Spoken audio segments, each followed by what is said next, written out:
Welcome back to the Deep Dive.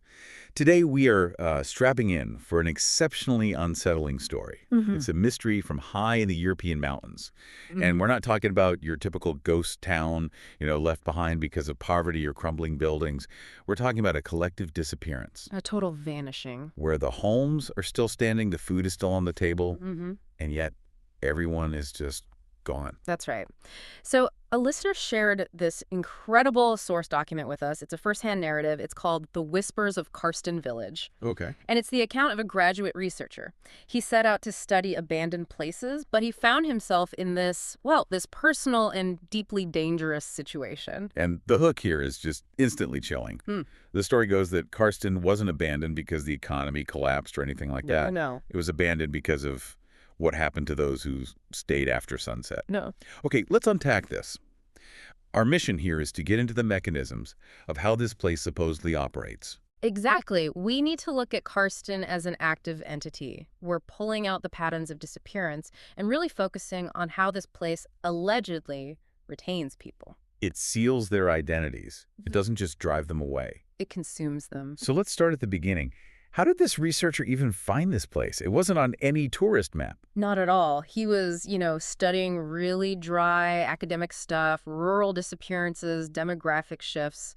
And our retired professor just mentions Karstan, almost as an aside. But it wasn't just a casual mention, was it? No, and that's the key. It came with this immediate, absolute warning. The professor told him, in no uncertain terms, do not go. So this isn't just some local spooky story. This Oh. is an academic, someone vetted, saying this place is uniquely dangerous. Right. And that warning is so crucial because it validates everything that follows, but it also makes you question the researcher. I found myself thinking that, reading it. Why would you ignore such an explicit, almost desperate warning? It feels like his curiosity just tipped over into arrogance. It does, but, you have to remember his focus was forgotten places. Maybe the professor's warning was the ultimate validation. It made Karstan irresistible. The ultimate forgotten place. So he drives into the mountains.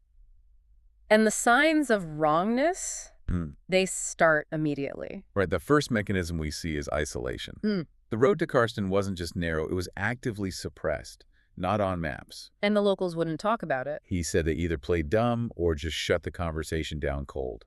It's like the whole community agreed to just bury the memory, a collective effort to keep it hidden. And technology couldn't find it either. The researcher describes his GPS just flickering, recalibrating, and then freezing. It lost all signal. So he's forced to rely on this one single gravel track, cutting between these dense pine trees. It's like Karstan is asserting its control already. Absolutely. Modern tech, maps, any outside guidance, it's useless. You're on the path it chooses for you. The narrative says the road stretched stubbornly forward, like it wanted to be followed. And the journey quickly moves from simple isolation to environmental manipulation. Precisely. Night started to fall way too fast. That's a classic trope, but here it's described as an active process. Pines tightened in. Yeah, physically closing the view, and then the fog, but not a natural fog. He says it rose from the forest floor in tendrils like fingers. That's a sign right there. This isn't weather. This is engineered. An unnatural blanket being pulled over the whole scene. The environment was actively participating in the trap, and it led him right to that faded sign. Welcome to Karstan. And this is where the sheer silent paradox of the place really begins. The houses looked frozen in time, sagging wood, mossy lamps, shattered windows, the usual signs of decay. But the details are what's so unnerving. The air was unnaturally still, a silence so deep the researchers said it felt like pressure in the ears. No wind, no birds, no insects, nothing. A preserved silence, not a natural one. But the most alarming part of this first look, it has to be the doors. Yes, every single house door stood open. All of them. That detail is just a masterstroke of what I'd call active deception. An open door, it feels welcoming, right? It invites you in. It suggests people just left for a moment. So he goes into a random house. And the deception continues. Plates on the table, chairs pulled out, a pot on the stove.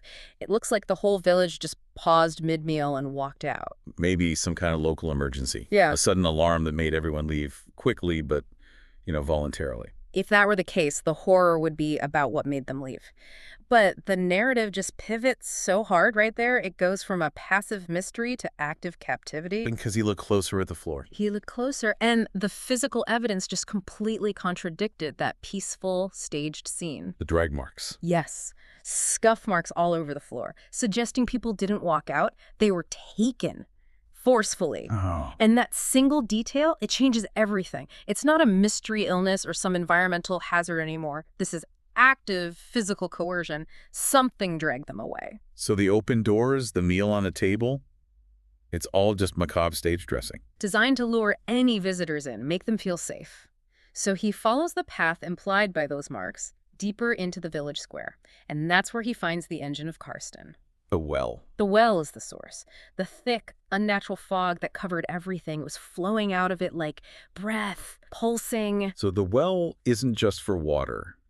It's the village's respiratory system. It's breathing out the fog that keeps the world away. And you can see the physical toll of it. The stone around the well was cracked, and it had these heavy, claw-like scrapes etched into the rock. From people fighting back, trying to hold on as they were pulled in. It suggests extreme force, either resistance from those being dragged down or something else. And if the fog is the breath, the sound is the voice. He's scared to hear something. Yes. Beneath the fog, from inside the well, the sound of dozens of people speaking at once right under his feet, but the words were stretched, warped. He said it was like language struggling to escape drowning lungs. That is an incredible image. So they're not gone. They're trapped. And they can still speak, but their voices are being corrupted by whatever is holding them. Exactly. Which brings up the researcher's own judgment again. He sees evidence of violence, he hears dozens of voices screaming from below, and he leans closer. Of course he does.